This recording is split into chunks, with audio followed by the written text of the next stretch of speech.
నమస్తే అండి. మేము ఈరోజు వచ్చేసి ఇంకా ఫస్ట్ కటింగ్ అండి. సొరకాయలు హార్వెస్ట్ చేస్తున్నాం, అక్కడక్కడ ఉన్నాయని చెప్పి అన్ని 10-15 కాయలు కూడా దొరకలేదు ఈరోజు.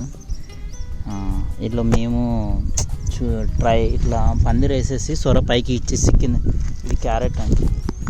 క్యారెట్ మనకు పెరిగించండి వేరేస్తున్నాం, ఇది రెండోసారి. ఇలా మేము ట్రై చేద్దామని చెప్పి పెట్టాము. ఇక్కడికైతే మేము పొరపాటు ఏం చేసామంటే కట్టెలు బయట తీసుకొచ్చుకుందామని చెప్పి వెయిట్ చేసాము. కాదా బయట 50-60 రూపీస్ చెప్పారు. బాగా హెవీగా ఉన్నాయి, అవి కూడా బ్రేక్ అయిపోతున్నాయి త్వరగా.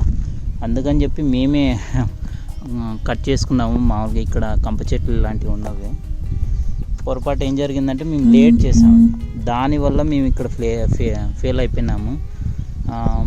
ఇప్పుడు ఏం చేసేది లేక ఇక్కడ పందిరి కట్టాము. ఇక్కడ పిందెలు వచ్చేసాయి, ఎక్కువ హెవీగా తీగలు కూడా హెవీగా వచ్చేసాయి. ఇంకా అవ్వదని చెప్పి కింద వదిలేసాము. ఇప్పుడు ఇక్కడ ఎగేసేసుకొని ఉన్న ఒక 8 బెడ్లు మాత్రం వేసాం క్యారెట్. ఆ క్యారెట్ని మాత్రం చూసుకోవాలని చెప్పి అనుకున్నాము, కాలేదు.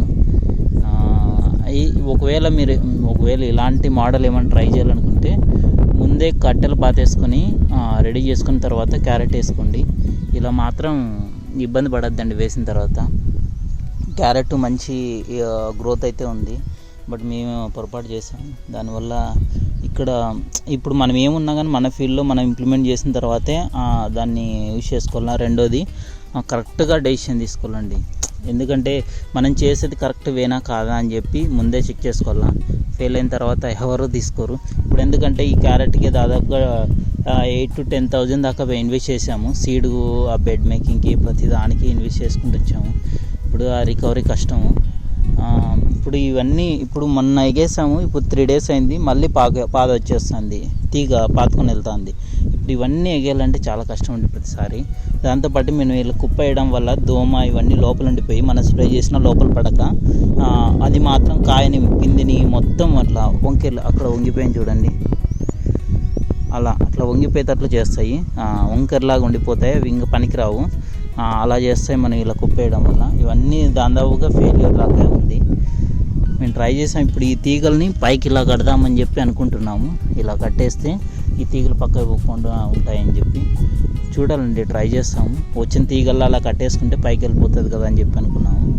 కిందన మొదలు కదిలిపోకుండా తీగను మాత్రమే, ఆ చిగురును మాత్రం కట్టుకుంటే పైకి వెళ్తుంది కదా అని చూడాలండి ఫర్దర్గా ఏం జరుగుతుందో. బట్ ఇలాంటిది ట్రై చేసేటప్పుడు ఇది మాత్రం మంచి ప్రాఫిటబుల్ మెథడే అండి.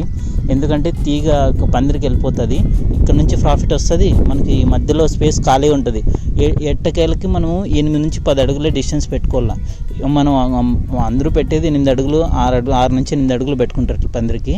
మేమేం చేస్తామంటే ఇంకో 4 అడుగులు, 10-12 అడుగులు పెట్టేసాం. ఇప్పుడు అట్లా 4 అడుగులు పెంచుకున్నాం మేము. ఇలా చేసే మెథడ్ కరెక్ట్ మెథడే, కానీ మేమేం పొరపాటు చేసాం, కట్టెలు లేట్గా తీసుకున్నాం, పాదెక్కించుకోవడం కొద్దిగా డిలే చేసాం, దానివల్ల ఫెయిల్ అయింది. బట్ మీరు ఎవరన్నా ఇలాంటి మెథడ్ ట్రై చేయాలనుకుంటే ముందే కట్టెలు కానీ ఫోల్లు కానీ ఇలాంటి పాద పెట్టుకున్న తర్వాత ఇలాంటిది క్యారెట్ కానీ వాటెవర్ మీరు ఏదైనా చేసుకోండి. ఇలాంటి మెథడ్ ట్రై చేసే ముందు ముందే ఇవన్నీ అరేంజ్మెంట్ చేసుకొని చేయండి. ఎందుకంటే నేను దీంట్లో ఫెయిల్ అయినాను కాబట్టి ఆ విషయాన్ని ఇంకొకరు ఈ విధంగా ఇబ్బంది పడకూడదు అనే ఉద్దేశంతో ఈ వీడియో చేయడం జరుగుతుంది. ఇలాంటి చేసే ముందు ఇలాంటి ట్రై చేయండి, ముందే అన్ని అరేంజ్మెంట్ చేసుకున్న తర్వాతే ముందుకెళ్ళండి. Okay, bye.